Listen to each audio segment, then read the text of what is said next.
Good evening, everyone. I see that most of our presenters have joined us now. Welcome, David and Mirabai and Peter, and welcome everybody else. This is Jenny Bradbury from PBS Teachers Live, and we're very excited to see so many folks with us here for tonight's webinar. We're going to get started in just over 12 minutes, so in the meantime, please feel free to look to your right. You'll see that there are instructions on the slide there for confirming your connection speed and getting your speakers set up and creating a profile if you'd like to. But if you don't feel like going through the effort of creating a profile, you can also chat in the chat window and let us know who you are and where you are. And please feel free to ask any last-minute questions now while you're waiting, and I will do my best to answer them. The question, will there be video? No, there's not any video. Well, we will be showing video clips tonight, so we'll show you a couple of clips from the film, The Buddha by David Grubin, but we will not be showing any other video. You won't be seeing us on video using webcams or anything like that.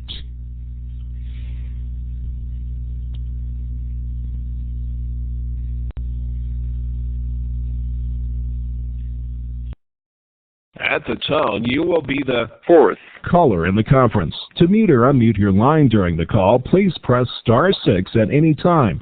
Someone is... yeah, I just wanted to see if I could be heard. We can hear you, David. Okay, now I'm getting feedback. So you'll need to go down on to the bottom of the the left-hand column and click on the little icon that looks like a telephone handset.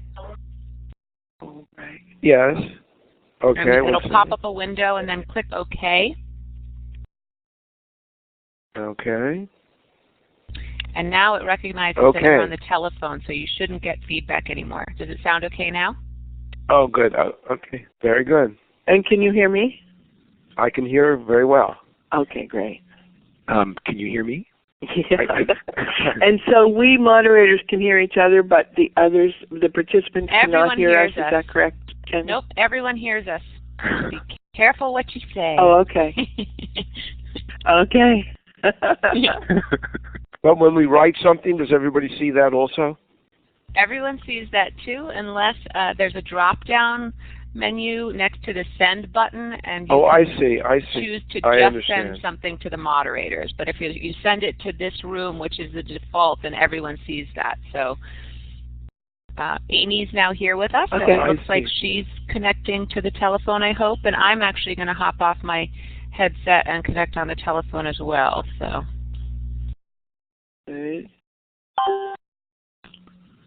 Hi, it's Amy. Hi, Amy. Hi, Amy.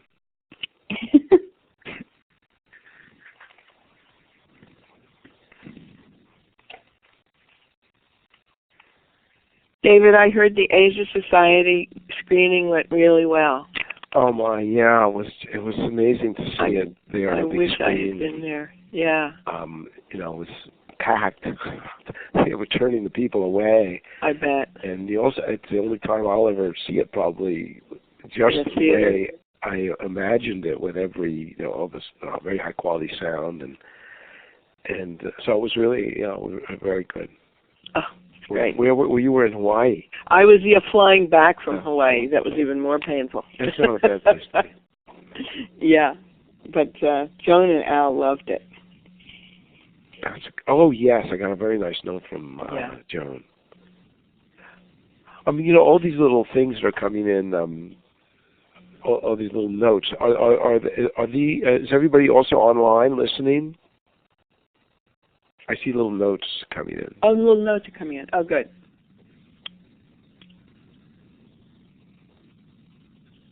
Oh, great. I mean, do we send notes back? We can, I think. You can do anything. But are people? Yes. Oh, yes, we are listening. Yeah, Good. yeah. Okay. Yeah. I see. But no one can talk. They just can hear. Very good. Oh, well, that's probably a good thing, since hundreds of people talking at once wouldn't.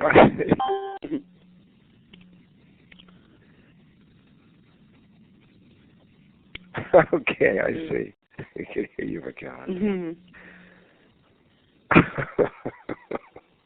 Very good. You can tell me. Yeah. Okay, it's just I see.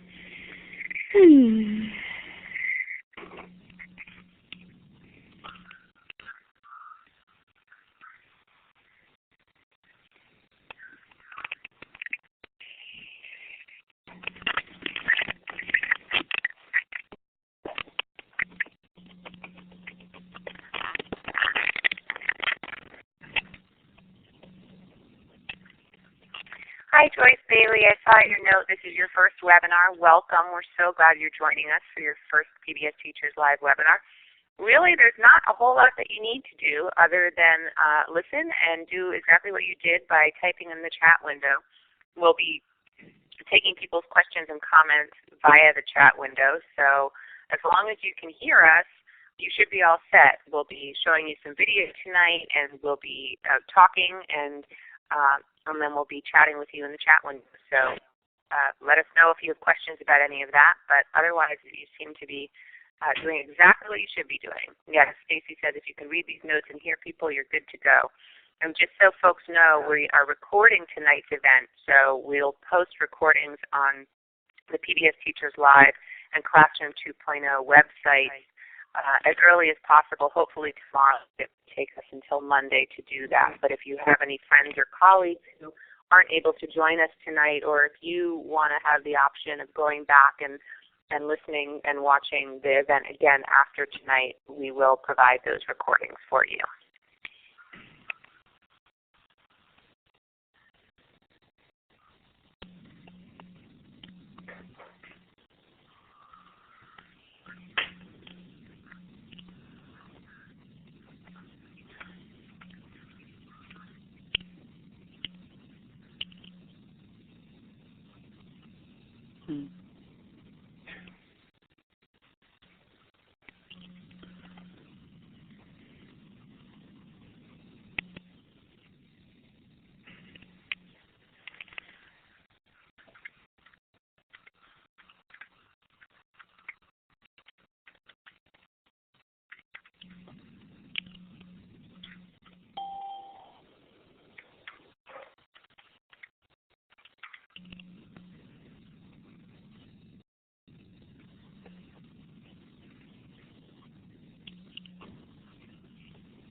Woohoo! We're at the 100 mark. That's very exciting, and we still have just under 3 minutes to go. So thank you, everyone, so much for being here with us tonight, and welcome. If this is your first PBS Teachers Live event, we're excited to have you join us for the first time. And I know by looking in the chat window, in the participant window, that some of you are regulars. So it's great to have you joining us again.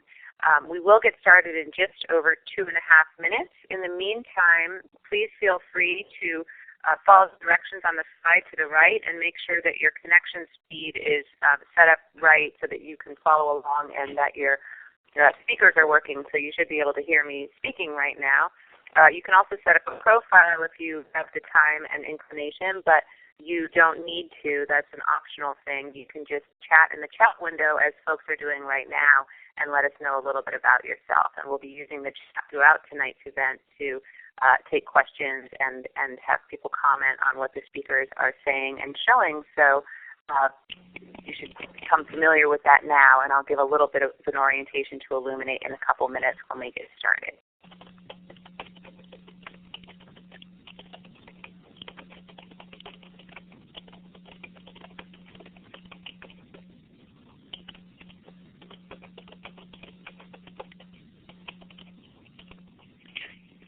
And although he's not one of our presenters tonight, Ann Sonnet is here with us to create the beautiful The Buddha website on PBS.org, and he just shared in the chat window the link to the Facebook page. If any of you have not already signed up via Facebook, I definitely recommend it. There are some terrific discussions happening there and a lot of really useful information about the film and the topics related to it.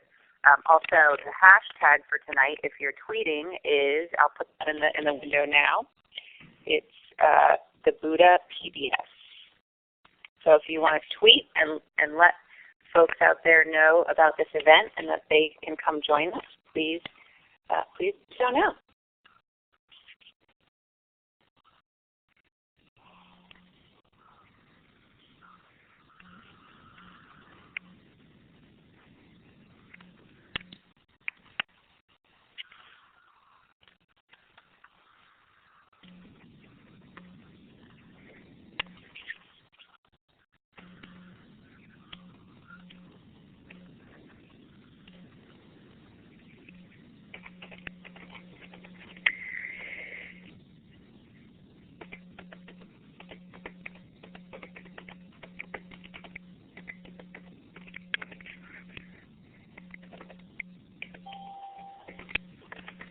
Okay, the timer has timed out, which means that we are officially underway. So welcome everybody to PBS Teachers Live, and thank you so much for joining us. This is a webinar series that is co-produced by PBS Teachers and Classroom 2.0.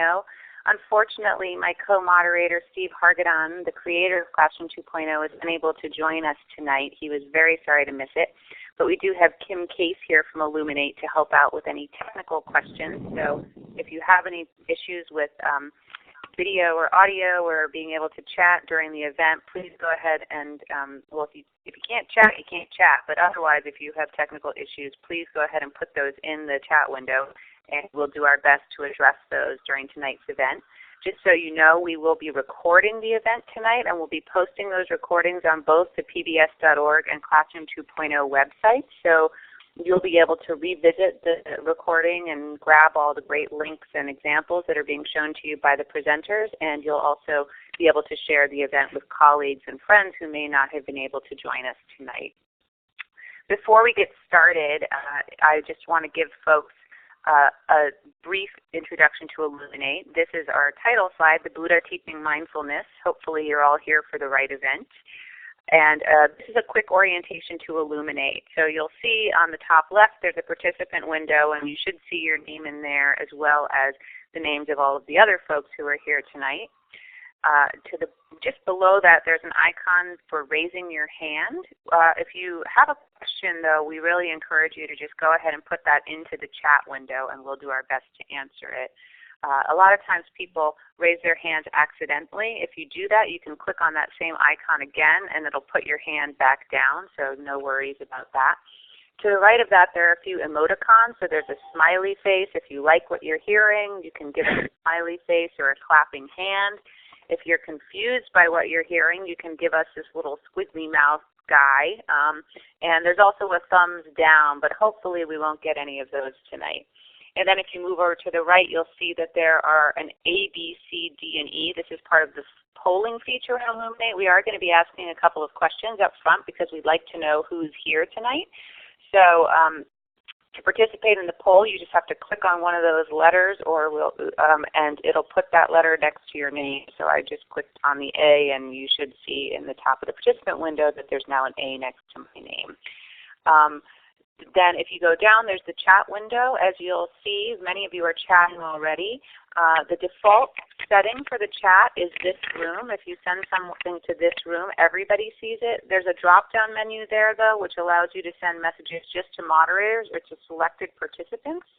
But the little I over on the right indicates that those chats, while they are private from other participants, they're not private from moderators. So our speakers tonight and Kim and I will see everything that people say in the chat window. So please be kind in your comments in the chat window.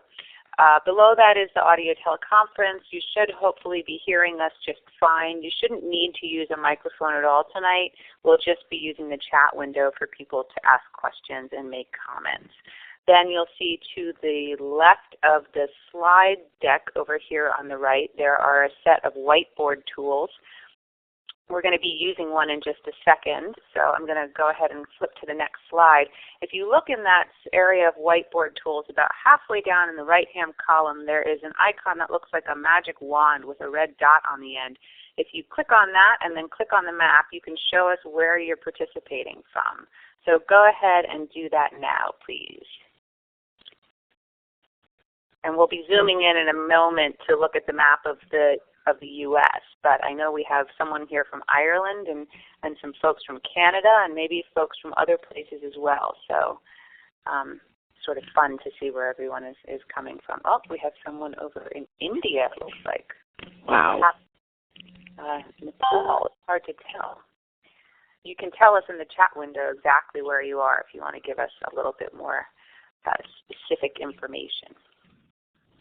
So now I'm going to go ahead and move us to the U.S. slide. So if you use that same icon again, and those of you who are in the U.S., you can show us where in the U.S. you are.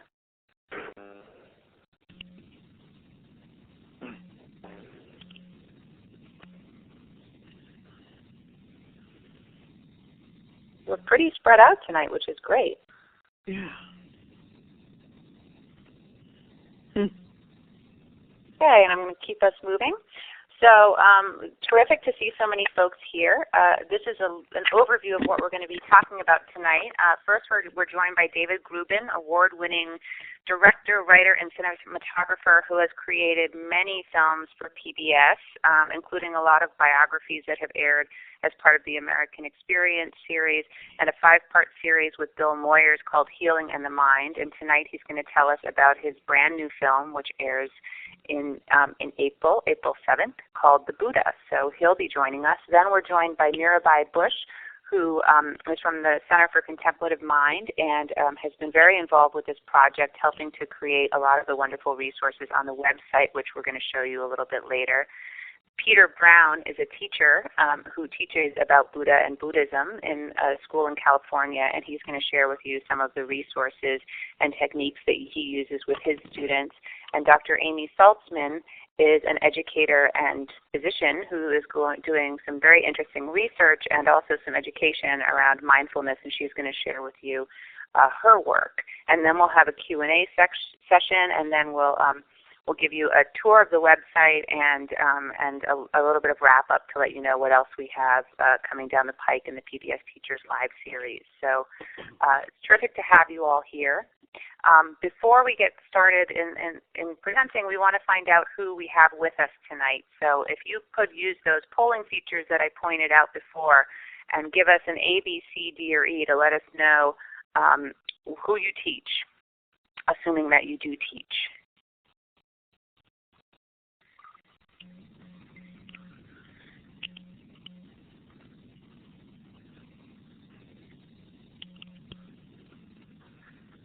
Okay, and if those of you who might be having trouble, you don't click on the slide itself. You click on the letters that are just below the participants window over to the left. You should see an A, B, C, D, or E there. So it looks like we have a critical mass represented here. So I'm going to go ahead and publish these results. So it looks like we have a lot of either people who didn't answer or also a pretty split representation, a lot of others.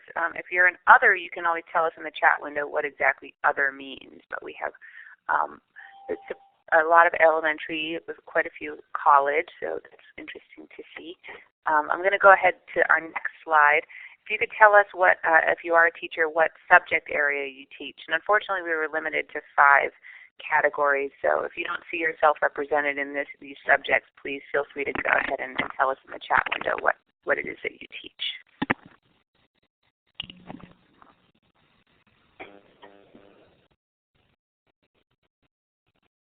Okay, and we'll publish these results.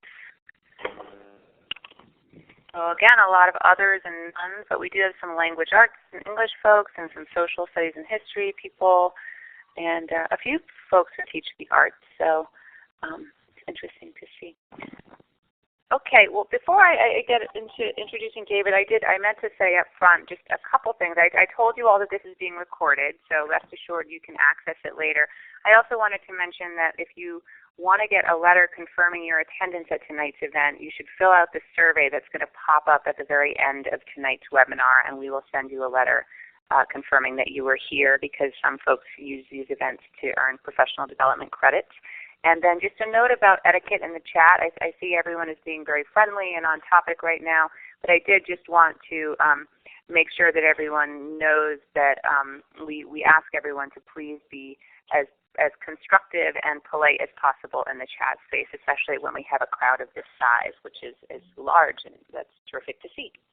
So without further ado, I want to introduce David Grubin, who, as I mentioned, is a filmmaker, an award-winning filmmaker, who has done a lot of projects for PBS, and he's here tonight to tell us about his film, The Buddha. So welcome, David. Thank you. I've never done this before, so this is quite an interesting experience, and I'll try to work my way into it. It's like a lot of fun. I saw people chatting about having read Siddhartha, and that's a book, and how difficult it is for some high school kids. And that's a book I read in college, and it really didn't touch me then. But it tells you something about teachers and the way in which you have an effect over time, because eventually it did touch me in a way. I knew the story, and then I wanted to know more about it, and maybe a time, one of these time of life things, and it led me to do this film about the Buddha. And it's wonderful that you're to be talking to teachers, because the story of the Buddha's life is an incredible opportunity to bring 2,500 years of accumulated wisdom into the classroom. It really is a wisdom story, a wisdom tradition, and it's just terrific that you're thinking of using aspects of it, practices.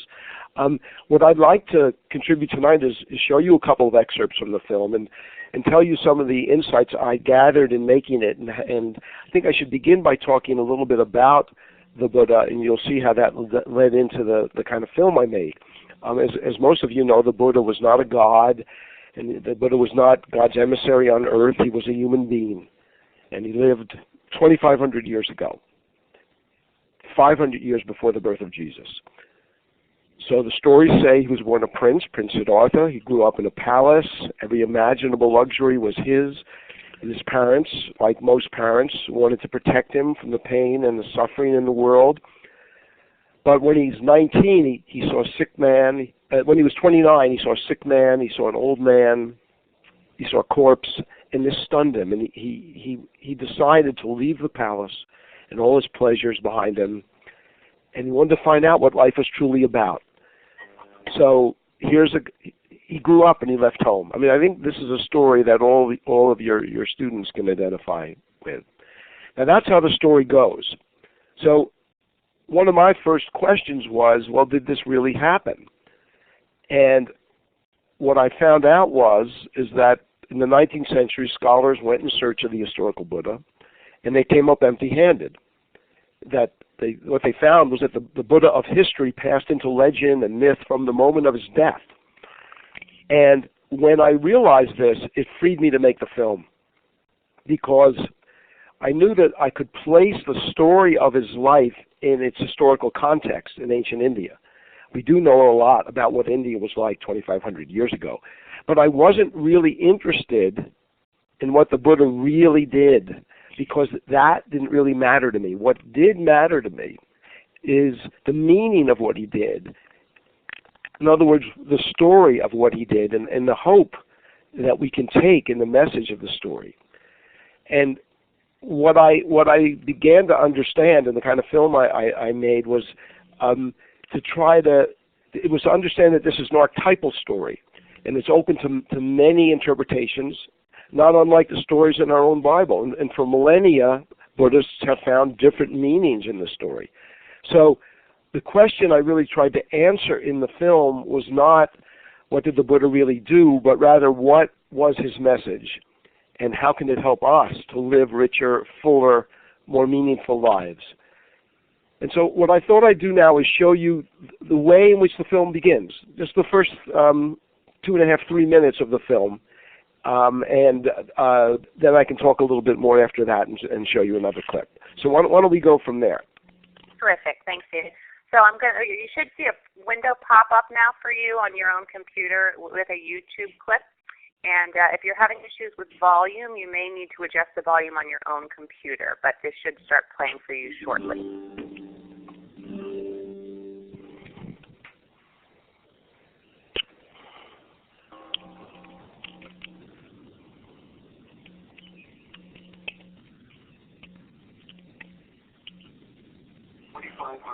2,500 years ago, nestled in the fertile valley on the border between India and Nepal, a child was born who was to become the Buddha. The stories say that before his birth, his mother, the queen of a small Indian kingdom, had a dream.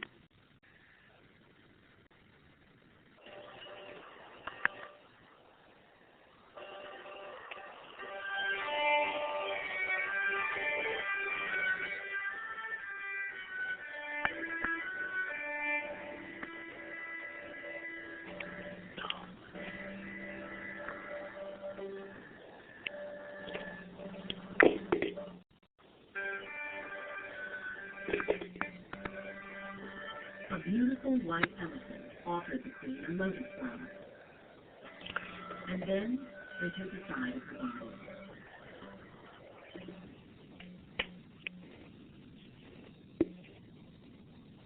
When the sages were asked to interpret the dream, they predicted the queen would give birth to a son, destined to become either a great ruler or a holy man.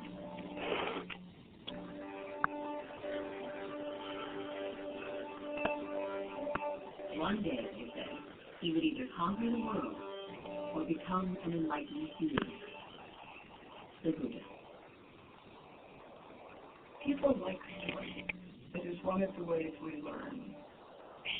The story of the Buddha's life is an archetypal journey, but it is a means to an end. It is not an end.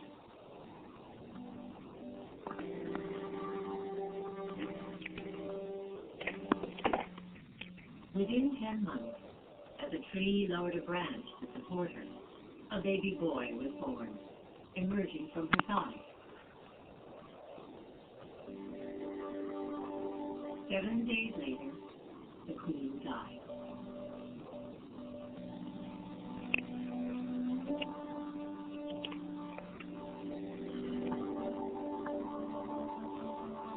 The world is filled with pain and sorrow, the Buddha would one day teach. But I have found a serenity, he told his followers, that you can find too.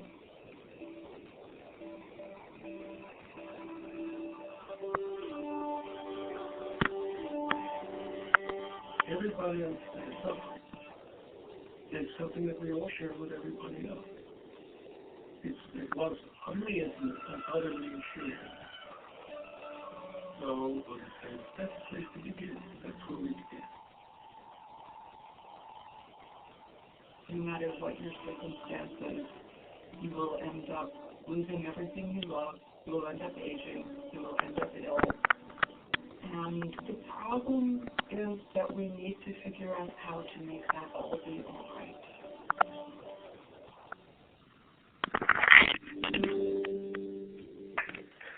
So, this is David again, and you can see that the film begins with that animation. I'm glad some of you liked it, and I think that is the kind of thing that would be attractive to students. And for me, it was start with a story, begin telling the story right away, because that's what this film is going to be about.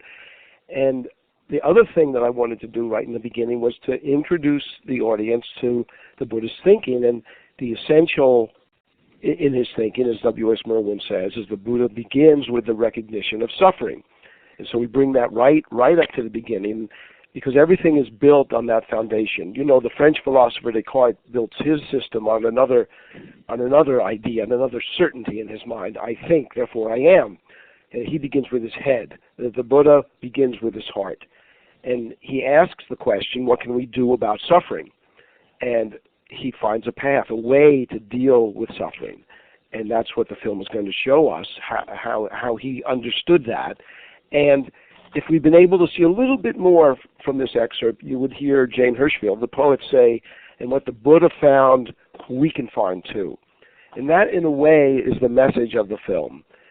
That is, we can all find a way to change and grow, and we can all become the Buddha, that is, use the Buddha as a model and a guide to changing our lives. That's really where I want people to come out here. And so I put that very early in the film, that idea, but it's only through understanding the story and telling the story can you begin to see that. You know, Jane says right in the beginning, everyone likes a good story. And shortly after, another commentator says that, and like any good story, the Buddha's story has a lot to teach us. And I keep emphasizing story because I think that stories are wonderful teaching tools. And students love stories. And the way I made the film was to ask a variety of people, from His Holiness the Dalai Lama to the people you've seen there, Merwin, a psychologist, a variety of interesting people, very wise people, I think, to interpret the story. So I would ask them, well, what does it mean that the Buddha, that is Prince Siddhartha, leaves his wife and child behind when he's 29 to go out in search of enlightenment? But what do you think about that? Or what is enlightenment that the Buddha attained? What is nirvana? Or when the Buddha dies, I ask them, should his disciples grieve? How do you react to the death of the Buddha? So I'm telling a story and asking people to interpret the story. And that's the way the film works. I want to show you one more excerpt before we turn this over to some of our own experts that are here tonight. And I want to show you an excerpt that has to do with meditation, because not only is it central to the Buddha's practice, meditation is growing in popularity here in America. And I thought it might be interesting to listen to the insights of two monastic practitioners I met in Nepal, a wonderful young Buddhist monk, a 23-year-old young man, and a Buddhist nun, and see what they have to say. I recently visited a class of high school students, and these were smart kids, and they were beginning to learn mindfulness practices, meditation practices, but they were under the impression that doing meditation and emptying your mind of all thoughts and desires. So this section of the film, I think, may be an antidote to that, in a way of starting to think about that. So let's roll that clip.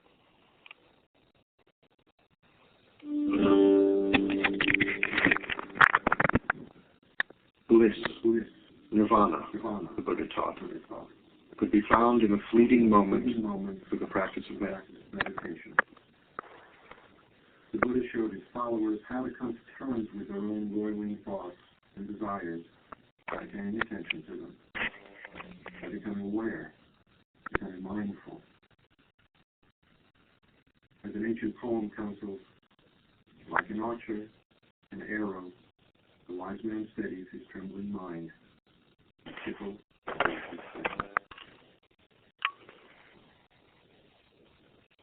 many times our mind is not peaceful enough. We realize that perhaps we need to understand more about mind itself and how to balance it.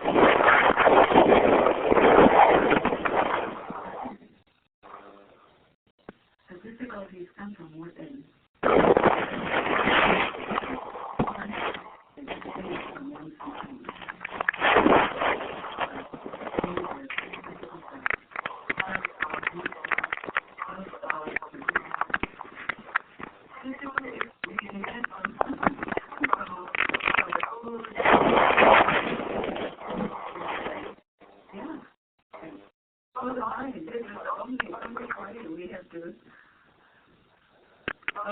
medicine. Education is not about getting rid of anger and hate. It is medicine. It's about your mind. When you spend there, it's often that you can start using it's a chance for us to realize that, okay, let's use it and you're right. What is it? What more often happens in our ordinary life is whenever we experience this emotion, we get stuck into it. It's hard to think. When you throw it inside and get that's what's the point of it. It makes your life more close, more that we are really versions of things like putting things together. It is time to comprehend it. And then, by practicing again and again, the practitioner becomes very balanced and one reaches a state of very strong equanimity. Equanimity towards physical and mental. In this is of things can go funny. Enlightenment.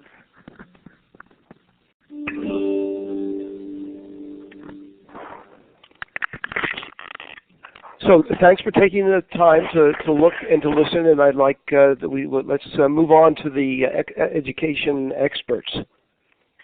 Great. Thank you so much, David. That was a really wonderful introduction to the film, and hopefully lots of folks have enjoyed the clips and will be inspired to tune in when the film airs on April 7th.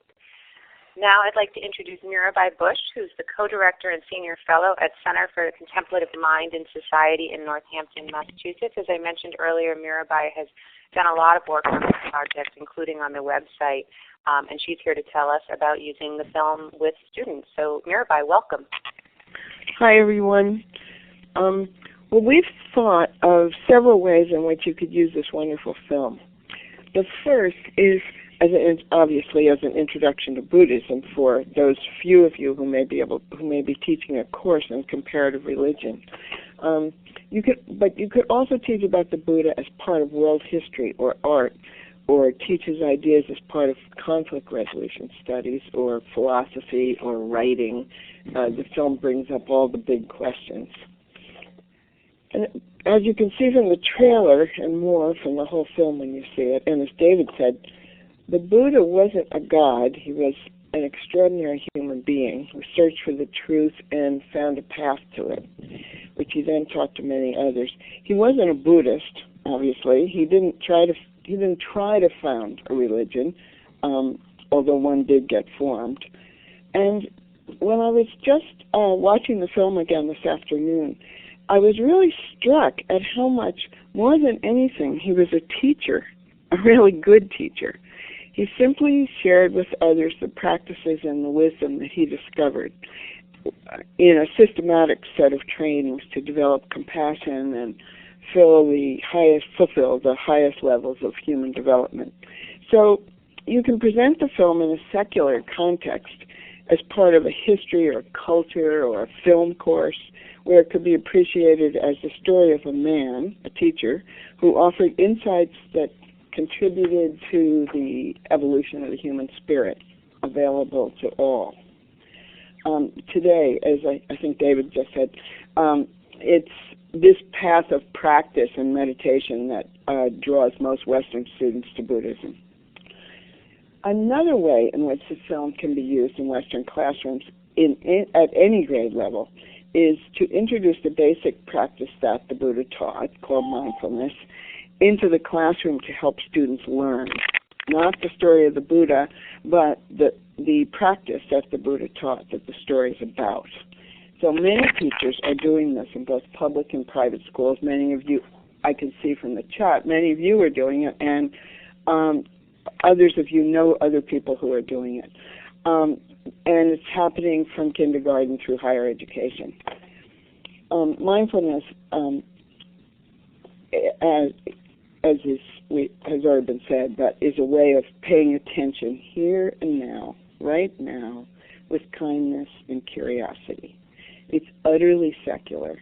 It came from the Buddha, but it's essentially a human practice and can be introduced with no religious connection at all.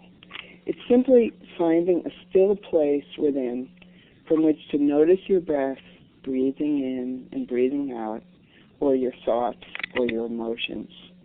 The Center for Contemplative Mind has taught mindfulness in every different kind of context, in corporations and in law schools and in government offices, even to the military, as a strictly secular, helpful human practice for waking up to what is happening in the present moment.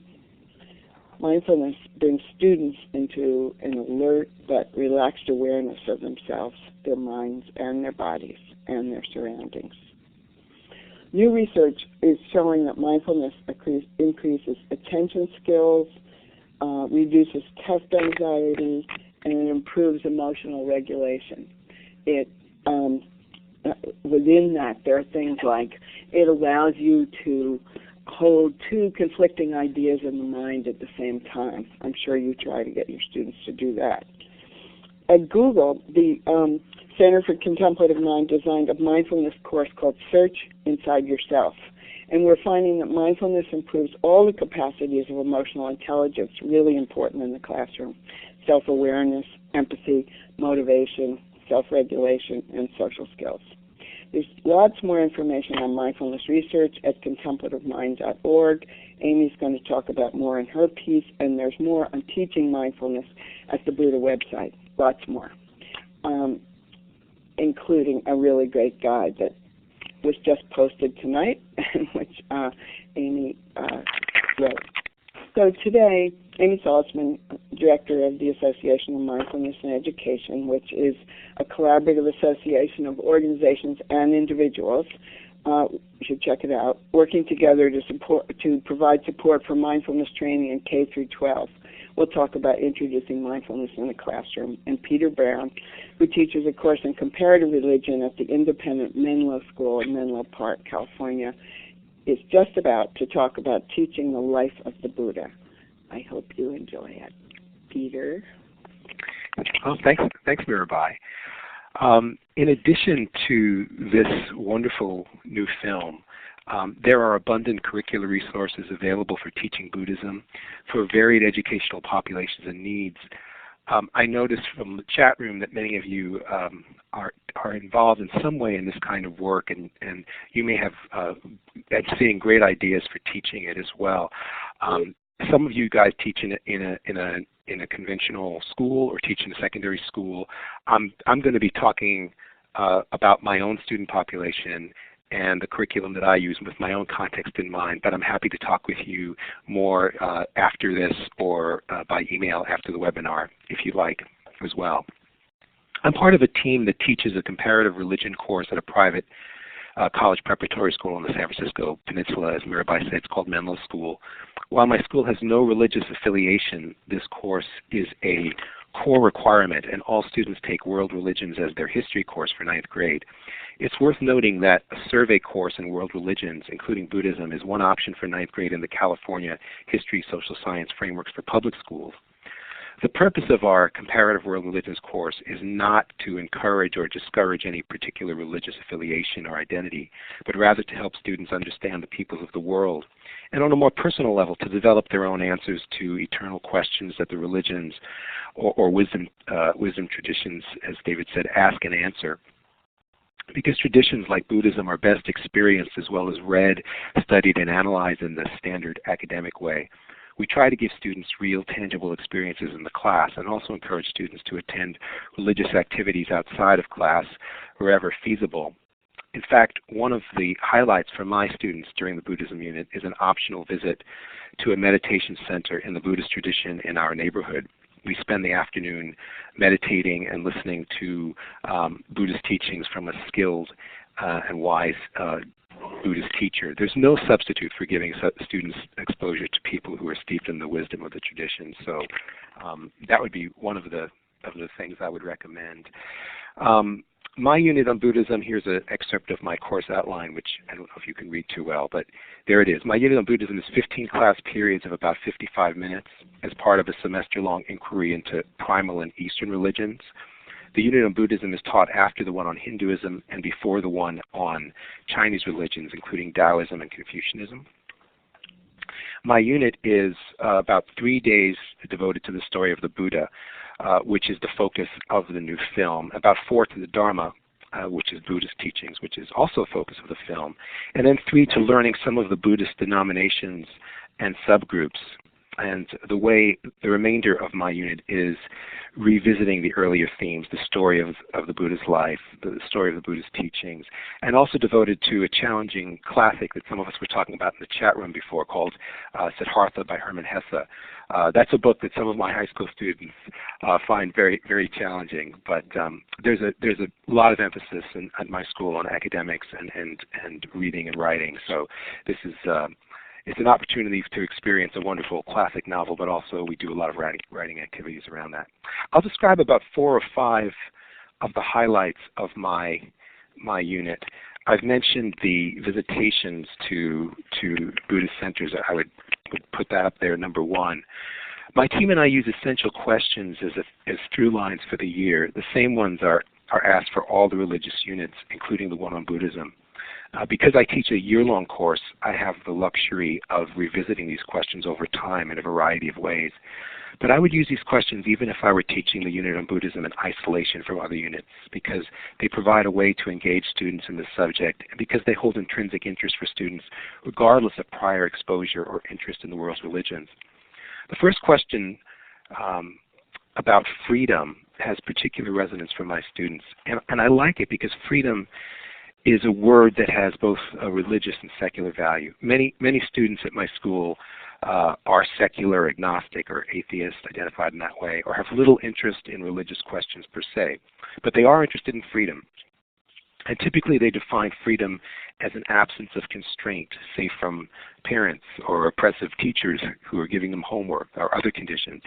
And I hope by the end of the unit on Buddhism that amongst other things, students will be able to fruitfully compare and contrast in writing their earlier answers about freedom with a new understanding of how the Buddha might define freedom. And watching the PBS film, The Buddha, and the eloquent poets, some of whom we saw before, and the Buddhist scholars and the Buddhist leaders, that gave me more ideas about how I would answer this question for myself. I would just say that as a teacher, teaching Buddhism offers a particular good opportunity for developing reflective writing skills. Whether one is teaching humanities, as Mirabai said, you can teach it in Buddhism in a lot of different contexts, philosophy, religion, English. Because the Buddha's teachings are so clear about the importance of discovering truth based on one's own experiences, it really lends itself to activities that develop writing and reflection. So each day we begin with a few minutes of meditation or mindfulness activities, and I'll use those terms interchangeably. I tell the students that the Buddha emphasized the importance of training as an athlete would, and that meditation is an important part of that training. And because my students are involved in all kinds of training in arts and sports, and of course as young scholars, they easily relate to this idea. You're seeing some pictures of them here. Of course, they love the meditation activities that we do lying down, but we also do ones on sound, and we do them standing up. They don't need to be a big deal. A few minutes, 3 minutes in an academic class, I find is plenty, especially at first. But the benefits they bring, I would second what Mirabai said, in my own experience teaching this, in terms of student focus, a calmness, attentiveness. It's all palpable, and that itself is good enough reason to do them. But if one is teaching a class in Buddhism, as I am, these activities are a wonderful way to draw students into the Buddhist teachings themselves. I like to begin my teaching about Buddhism with the simplest telling of the Buddhist story, as David said, through the art of the film is a wonderful way to introduce it. I have the students read selectively, or I read to them from a children's version of the Buddha's life. And I want them to understand the story, the concrete story first, before layering it with metaphor and meaning, which is one of the wonderful aspects of the new movie that's coming out. When teaching the Buddha's teachings, again, I want to emphasize the Buddha's non-theistic approach, his empiricism, his view that one should be scientists of one's own experiences, lamps unto oneself. And this resonates with my students.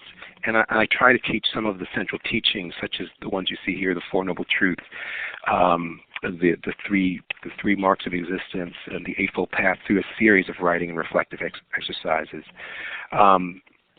So one exercise, I have the slide on the Four Noble Truths up here, involves the first noble truth, the truth of dukkha. And I like to use the Pali words for these terms. Dukkha is often translated as suffering, but it's not really a great translation. It's better translated as dissatisfaction or irritation, annoyance. Because there's not really a great translation, I just leave it in its original form. One way I've heard dukkha described is it's anything, it runs the range, anything from an itch to getting hit by a Mack truck. So there's a big range in there. So I would have the kids explore the truth of dukkha for them. Is this true for you? Do they experience dukkha in their lives? And one way to introduce this is right after a meditation activity, a real simple meditation or mindfulness activity. Maybe having students count their breaths, count in 10 breaths. And anyone who's done any of this activity, and I know a lot of you have, are familiar with the tendency of the mind to jump all over the place. The mind is fickle, as someone in the chat room just said, or like a drunken monkey. So this is one example that students can experience right there, the dukkha, the difficulty of just focusing the mind on counting 10 breaths. Not that most students have trouble finding dissatisfaction in their lives. They're really good at that, as most of us are. So they're able to describe that. And the second, and I would have them write about that in some cases, I would have them share it. The second noble truth is an interesting one, because the second noble truth is the cause of dukkha, of dissatisfaction, is tanha, which again is often mistranslated as desire, but is better translated as craving or grasping or thirsting or greed or lusting.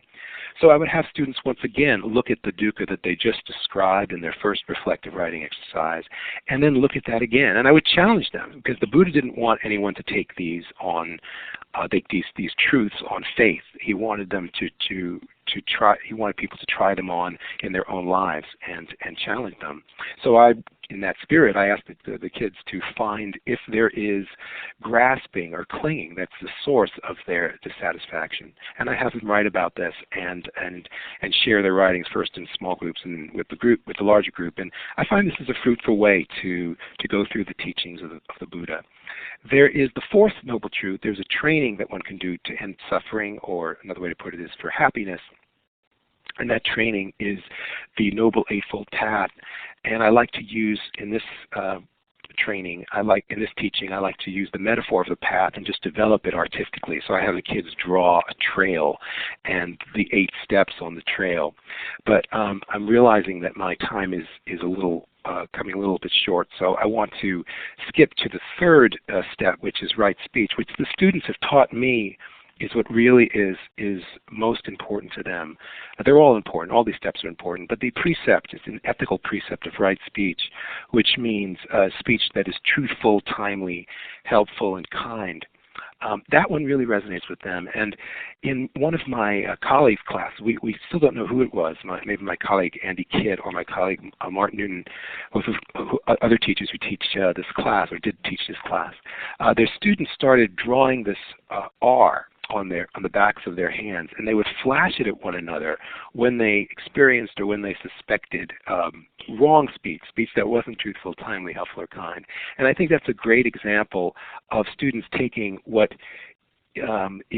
might seem as a foreign or exotic or abstract philosophy or religion, Buddhism, and applying it in real direct ways. As David Grubin said at the beginning, these aren't so much religious teachings as secular teachings and teachings that can be applied in various ways. So I'm nearing my time. I'll just scroll through some of the resources that I use.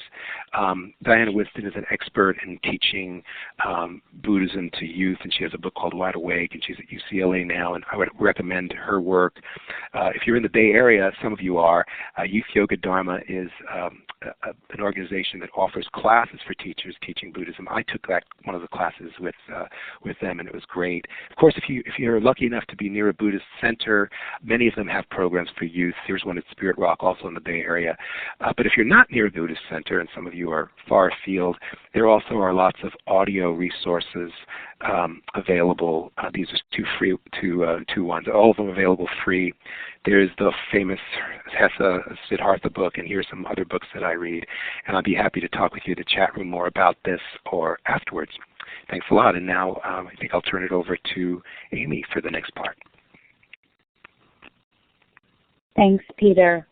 And I wanted to say that I will be able to stay later for questions, and maybe Peter and David and Mirabai, you can let people know.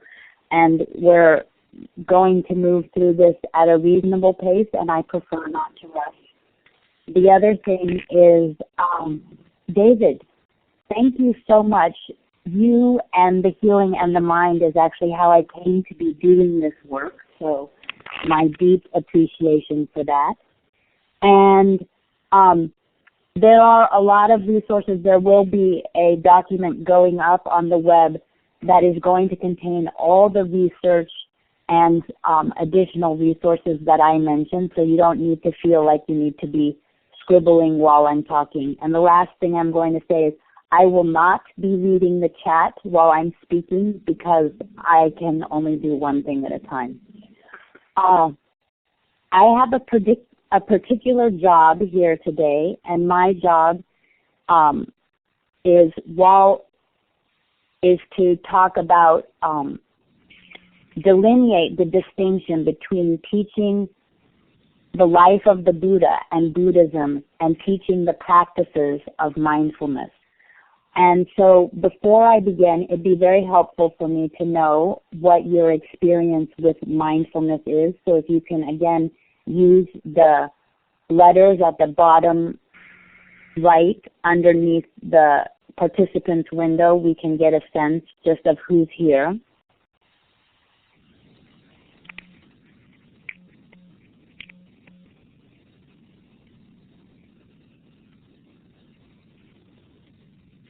And when we have a quorum, Jenny will kindly press the magic button so we have a sense.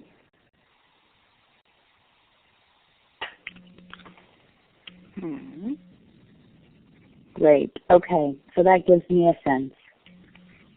And so, Jenny, I'm clicking and it's not going forward. There we go. So as Mirabai said, I think she borrowed the definition that I use with children and adolescents. When I'm teaching to children and adolescents, and actually more and more often when I'm teaching to adults, I define mindfulness as paying attention to your life here and now with kindness and curiosity. And the little emblem below is simply meant to symbolize the open-heartedness of mindfulness. And as David said, it's really a practice of the heart, so it could also be called heartfulness. So what can we pay attention to? And as I'm speaking, you may want to take a moment and briefly attend to these things as I'm mentioning them. So we can pay attention to sight. So many of you may be looking at the slide. We can pay attention to sound. So there's the sound of my voice and perhaps other sounds nearby for you. Smell, touch.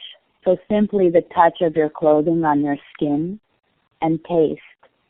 We can also attend to our thoughts, and children and adolescents find it particularly helpful to attend to what I call unkind mind, which is the part of our mind that judges and compares and criticizes the negative internal chatter.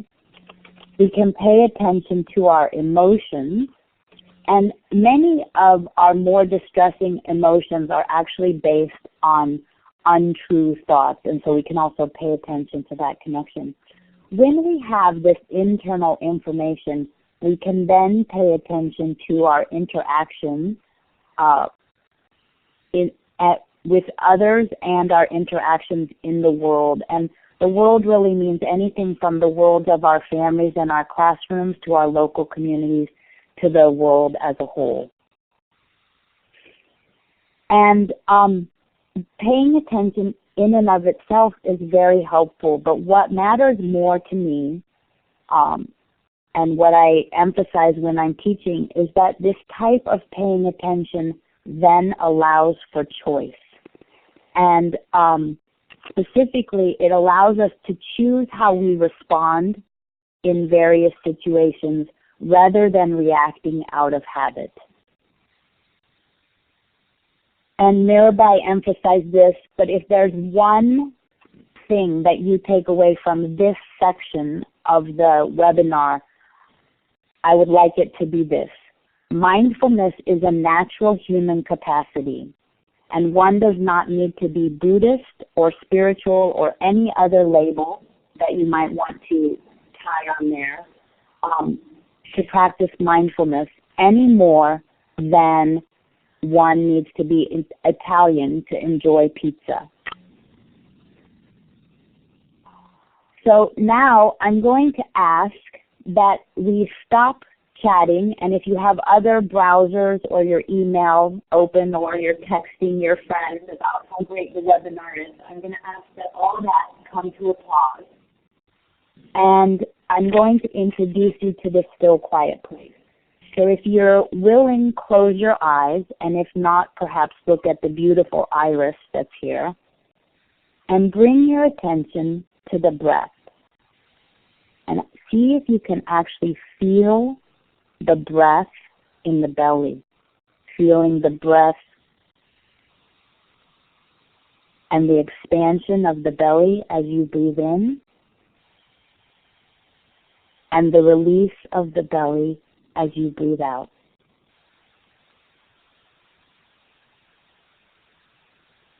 To the best of your ability, bringing all your attention to rest on the movement of the breath in the belly.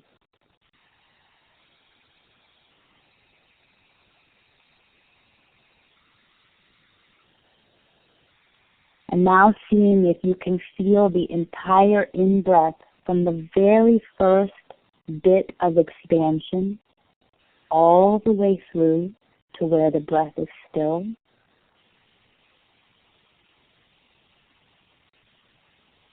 And the full out-breath from the very first release all the way through to where the breath is still again.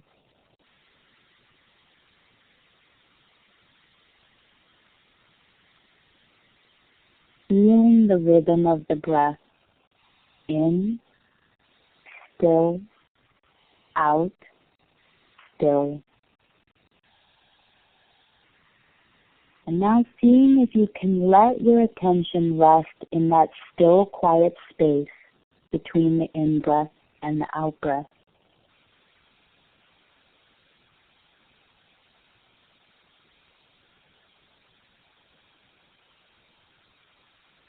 And rest again in the still, quiet space between the out-breath and the in-breath.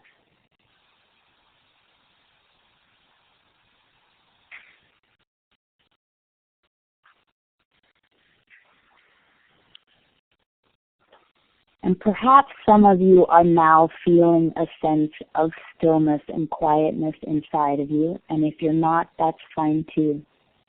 And there is a stillness and quietness that lives inside each of us. And it's always there when we're excited or nervous, angry or afraid, when we're doing math or playing baseball, or arguing with our parents. That stillness and quietness is always with us, and it's available. And the easiest way to find it is by following the breath, as we just did. So now you may return to chatting if you so choose, and we will continue.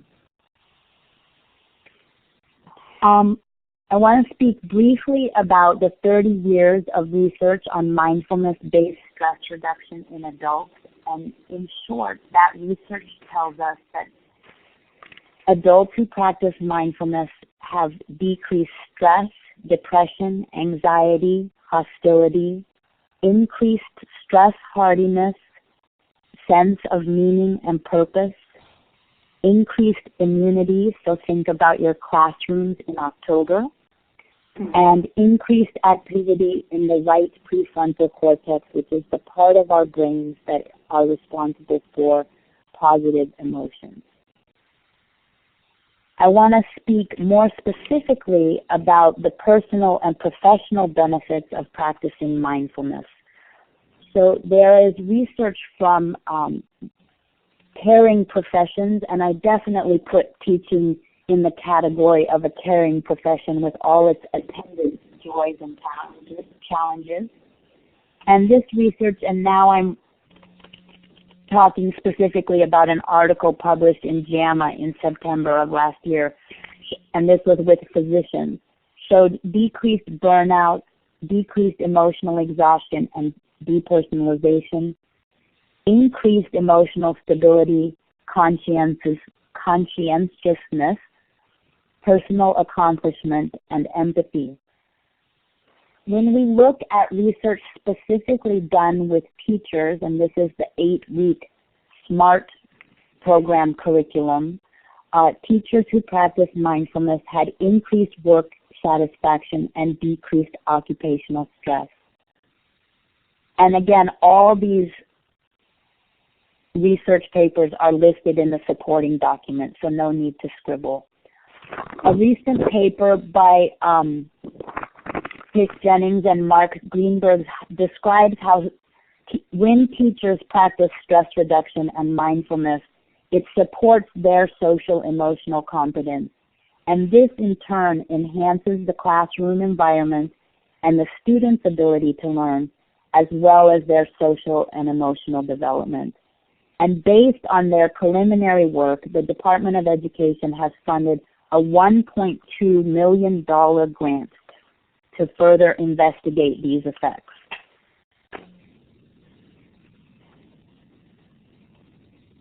As teachers in the classroom, you know that we are facing a variety of epidemics: attention deficit disorder, anxiety, depression, cutting, eating disorders, cruelty, bullying, hostility, and mindfulness practices have the potential to mitigate against these effects.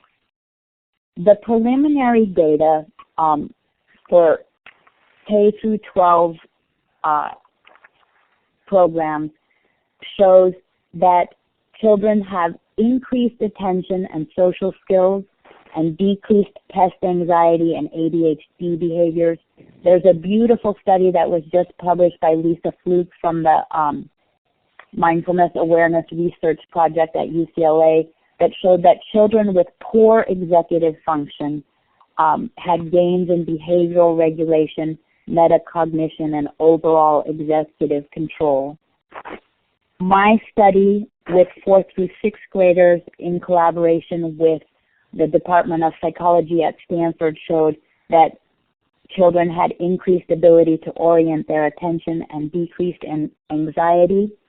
And work by Gina Beagle showed that teens who practice mindfulness have reduced symptoms of anxiety, depression, physical distress, and increased self-esteem and sleep quality. And these improvements were dramatic enough that independent clinicians who didn't know which group the teens were in, looking at their medical charts, said that teens who had previously met the very strict medical criteria for anxiety and depression were no longer anxious and depressed by those criteria. So if any of this has sparked your interest in learning mindfulness, either for your own health and well-being or to bring to your students, it's essential that you develop your own practice before you begin sharing these practices with your students. And that's like any other academic discipline. We require that math teachers know math and play the piano, and basketball coaches know something about basketball before they share it with their students. So in closing, I just wanted to say that as a mother and a physician and a teacher, the reason that I teach this to children and adolescents is because it's the truest form of prevention that I know. And I see no reason for children to wait until they're 40 and going through a divorce or having a health crisis to learn these skills. So thank you for your kind attention. May you discover your own internal stillness and quietness, and then share that with your students. Great. Thank you so much, Amy, and all of our presenters. I'm going to pull up now the website that we've been talking about so that folks can see the guide that Amy has created and all of the other terrific resources that are available on the site. We hope that you'll visit this after tonight's webinar and study it in some detail. It should be coming up in a moment. Hopefully it will be there soon. It's taking a little while on my computer, but I'm putting the URL into the chat window as well. It's pbs.org/thebuddha. Can folks give me a smiley face if you're seeing this? Oh, it's finally loading for me. It took a little while.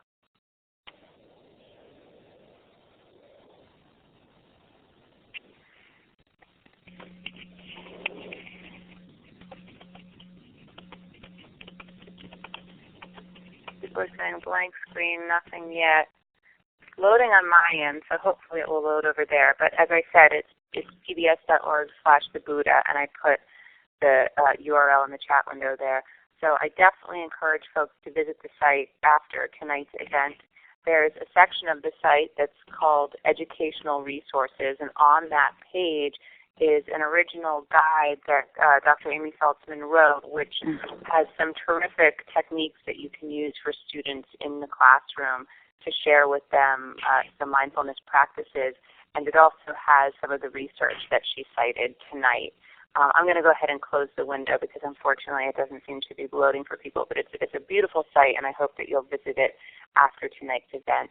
I wanted to let folks know that we have a couple upcoming webinars. On April 5th, we'll be celebrating the 40th anniversary of Earth Day with a couple of filmmakers and some curriculum experts to share resources and strategies for celebrating this important anniversary.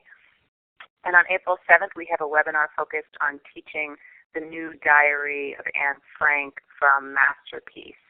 So that will be very interesting, particularly to those of you who are language arts and social studies teachers. So I hope you'll join us for those events.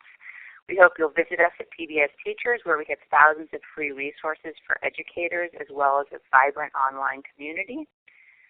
And we want to thank Classroom 2.0, our co-sponsors of tonight's event, and we hope you'll visit there as well. They are a very active community of educators using technology, collaborative technologies to improve teaching and learning.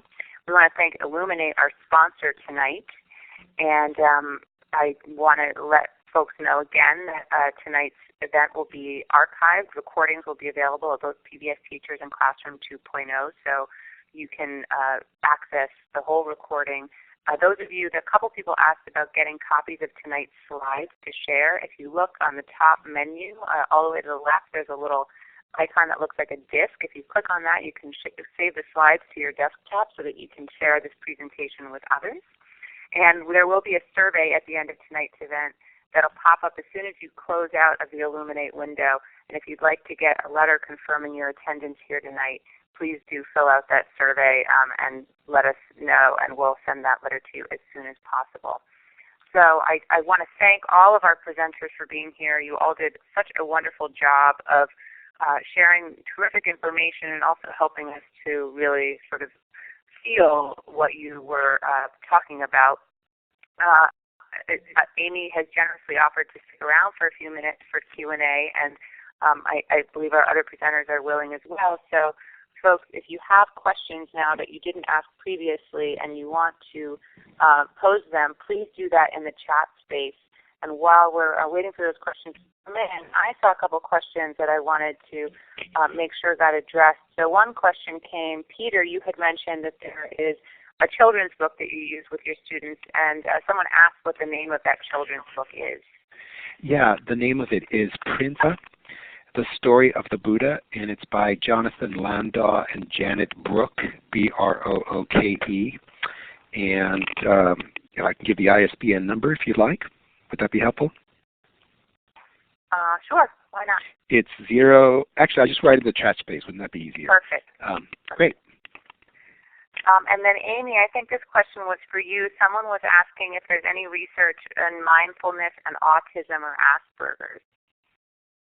I am not currently aware of any research on mindfulness, autism, and Asperger's, and there are many, many people who are interested in that area, and for connecting with those people and other people on specific topics, I would send people to mindfulnesstogether.net.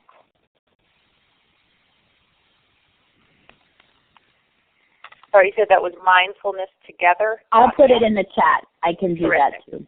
Terrific, thank you. And it's also in the document, the resource document. Terrific. So I see lots of praise. Any other questions, folks, before we sign off for the evening? I saw one go by. I haven't been paying a lot of attention to the chat, but someone did ask about resources for getting training. And again, those resources are in the document, and for people who already have a background in mindfulness, I'll be doing an online training in my curriculum, so you can email me after for that information. And that training actually starts April 5th, which is the only reason I'm mentioning it specifically now. Great, thank you, Amy. Someone said, who is talking? That's Dr. Amy Saltzman who's talking. So if you're interested in her training, all of our presenters provided their email addresses on the slides, so you can contact them directly after tonight's event. A couple nuts and bolts questions. Someone asked about copying the slides. If you look on the top left underneath where it says File, you'll see a little icon that looks like a disk. And if you click on that, it allows you to save the slides to your desktop. Other folks had asked about how they access the survey. When you're ready to leave Illuminate, you can just close the Illuminate window, or you can go to Session in the top menu and click on Leave Session. And as soon as you leave the session, the survey will pop up for you in a separate window so that you can fill that out. Jenny, can you also tell people, I believe that Dan sent an email saying that the document for teachers is not up yet on the site, but that it will be. Can you respond to that? I thought it was up there. I just looked before this, and it looked like it was there. Okay. Dan, can you tell us in the chat window if that's not the case? I think, is Dan still with us? Oh, he's going to answer us. Oh, he's going to give it to us. Stand by, he says. Let's do her. Jenny, if people are interested in some other resources for teaching about Buddhism, I have some film clips from commercial Hollywood films. We couldn't show them tonight, but if people just want to contact me, if they're interested in talking about that, some of these are really helpful to use in the classroom. They're about a minute long, and they demonstrate particular Buddhist teachings. So happy to send those along if people are interested. That'd be great. There's also a question up here about how do you deal with opposition to mindfulness as a school topic. That's a big question, but this is Mirabai. I'll just say a couple of things. One is it's really helpful to get into the resources and find out how many people and different people around the country are teaching it in different contexts, and also to look at the research and explain how effective mindfulness has been in increasing attention and emotional intelligence and so on. It's a bigger question than that because there are a lot of political implications also, but that's a good place to start. And I want to say that is why I'm so adamant that it is a natural human capacity and that it does not in any way need to be tied to the Buddha or Buddhism, and that there are teachers and students and patients and doctors and prison inmates and corporate CEOs who are practicing this on a daily basis. I see Dan has weighed in and he's provided a link in the chat. So yes, the guide is up live on the Buddha website, and you can access it immediately. So please do visit the site and get the guide. There are some really, really great activities in there that I think you'll enjoy sharing with your students. I don't know who wants to field this question, but someone had asked about whether there are activities you can do in early childhood classroom. Oh, yeah. So I'll be happy to respond to that. There are lots of people working in the domain of early childhood, and the way I came to teaching mindfulness to children is when my son was 3, he asked to practice with me. And so I started making up practices for him, and some of those practices never left his bedroom, and others of them are on CDs. And there are other resources, and again, those are listed in the document and on the Buddha website. Terrific, thanks.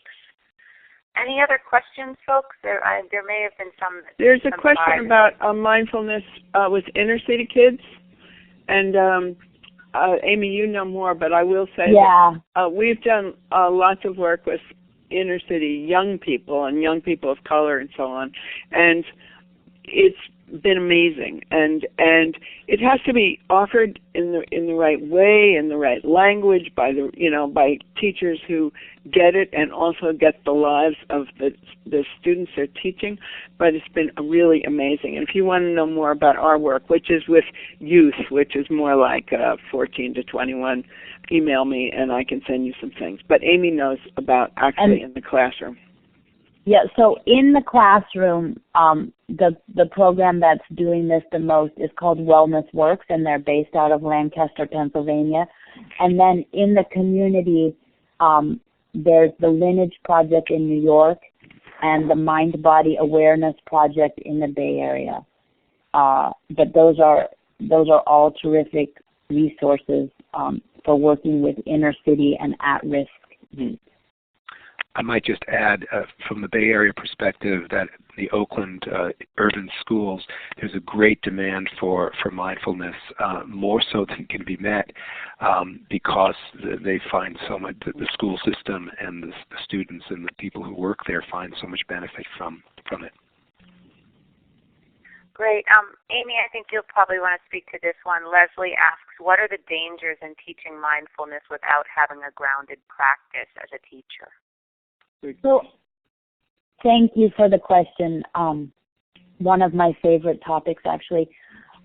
There is tremendous suffering in our classrooms, and the data actually showed, we tend to think of the low socioeconomic kids as kind of stressed, depressed, and anxious, and there's actually data from Columbia to show that our affluent kids are as stressed, depressed, and anxious as their low-income peers.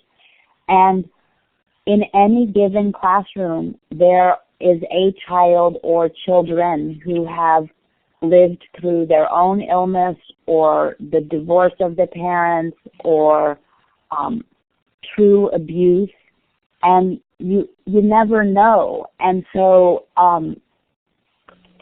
your practice, your ability to respond needs to be able to meet whatever comes up in the teaching and need it in a way that is truly helpful and skillful. And so you have to have explored your own internal territory to support somebody else in being able to do that.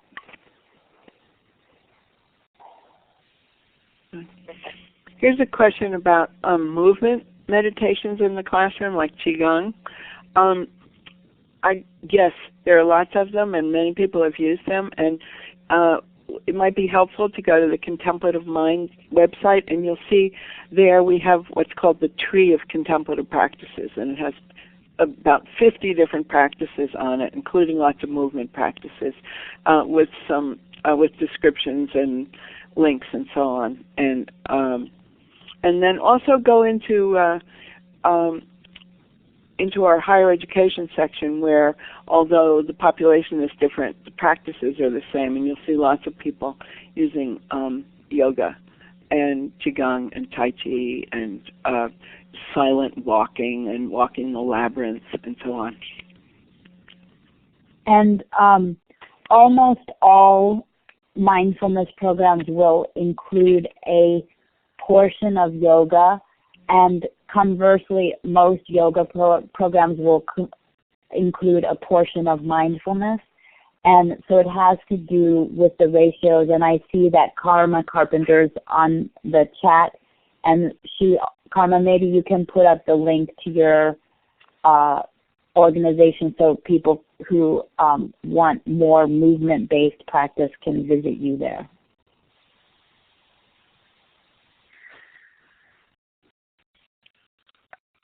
So I want to just, before everyone drops off, thank everyone for being here tonight. This has been a terrific audience, and these are terrific questions that are being asked. And I definitely want to thank all of our presenters for sharing such great information and for generously giving of your time beyond our 9 p.m. and Eastern time to continue this conversation.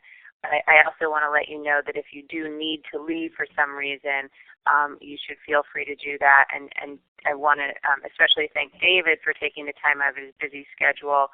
I hope that lots of folks are going to tune into the film on April 7th because I think there's a lot more for them to learn, and I hopefully will foster, additional conversation and thought on their parts. So thank you, everyone, so much for being a part of tonight's event. And I don't want to shut down the Q&A. If people still have questions and our presenters still have energy to answer them, then please continue. But I didn't want to have folks leave without having the opportunity to thank them. And thank you, Jenny, for making this all happen. It was a fascinating experience for me to just participate and watch it all happen. It's an incredible tool. I loved it too. You made it very, very accessible and inclusive and fun, Jenny. Thank you. Hey, Wynn, put up your URL. It's in the document, but put it up. So Wynn Kinder just typed in, and she's the Wellness Works in Lancaster. She happens, because I'm noticing the conversation on color, she happens to be a Caucasian woman who is very, very effective in teaching in the inner city in Lancaster.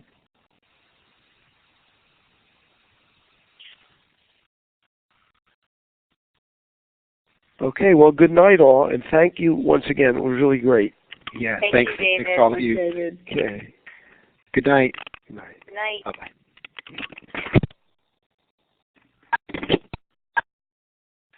Jenny, are you still there? I'm still here. Is there a way to see the chat? Does the chat get saved anywhere? Yes.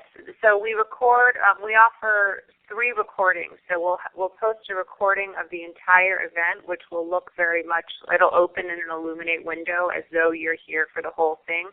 But then we also post a recording just of the chat log. So it's basically a transcript of everything that was said in the chat. And then we also have an audio-only version.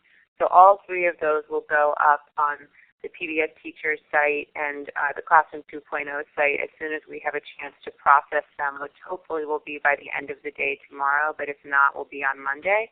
And then you are welcome to post them on your own site as well if you want to. Great. Thank you. Okay. Oh, someone here said, anyone going to answer my question? Sid Wright, would you put your question in again, Sid Wright, because I'm not sure we saw it. So someone Julianne, waiting and hope someone will address mindfulness therapy to treat EFC and brain injury survivors.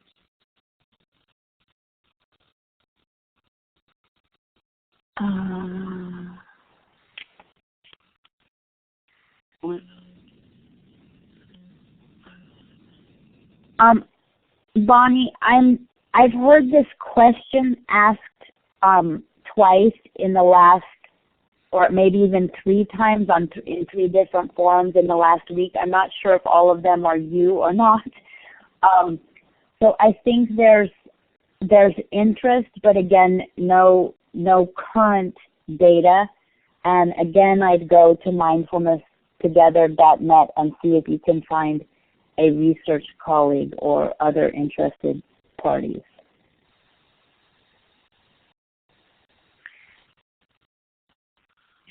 Julianne is asking about the tree image, and I know that there is actually a citation on that slide.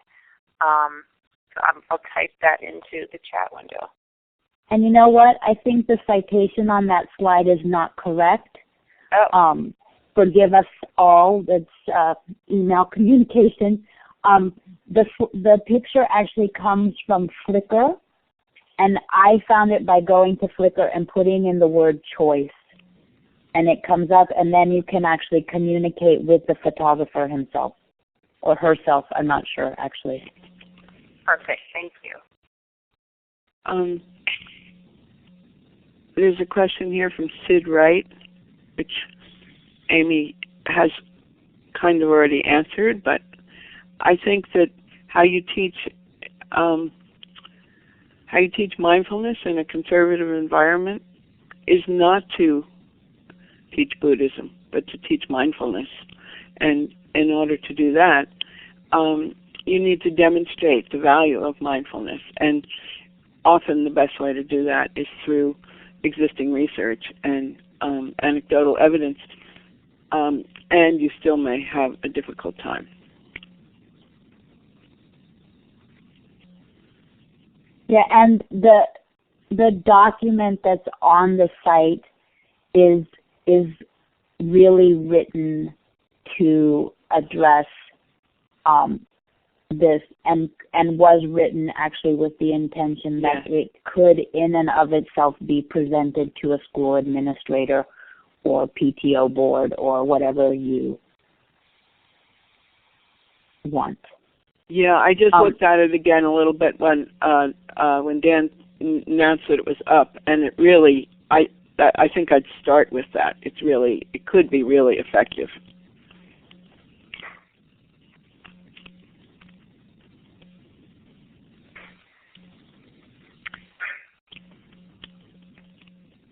And Deborah Steinberg asked about the reference to the JAMA article. That's in that guide as well, is it not, Amy? Yes, it is.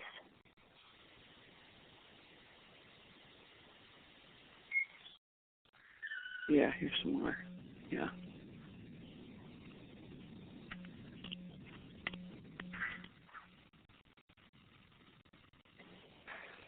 And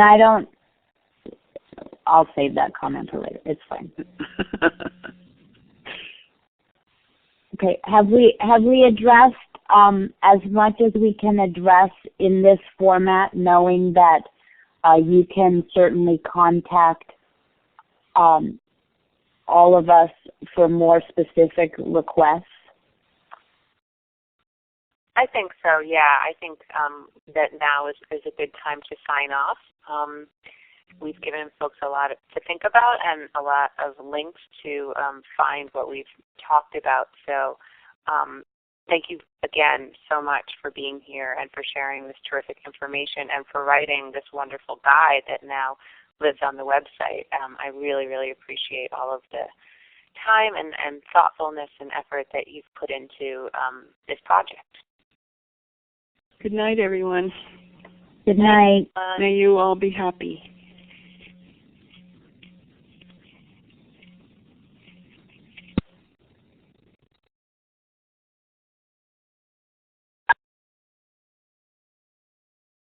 Okay, folks, just so you know, I'm going to go ahead and close out the room in 2 minutes. So you will, as soon as you can close out your browser window, or it will close out for you, and the survey will pop up on your computer. And if you want to get a letter confirming your attendance, you can access it there. Just got downloaded, unfortunately, tonight. Randy, if you just joined us, don't worry. We're recording the whole event, and we're going to post the recording on PBS Teachers. So if you visit us at pbsteachers.org, you can access the full recording as though you were here.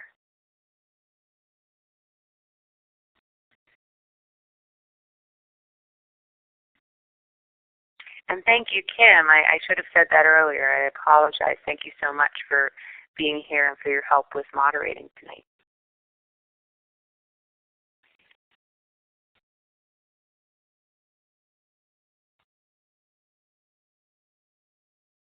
Okay, I'm closing out now. Good night, everyone. Thank you.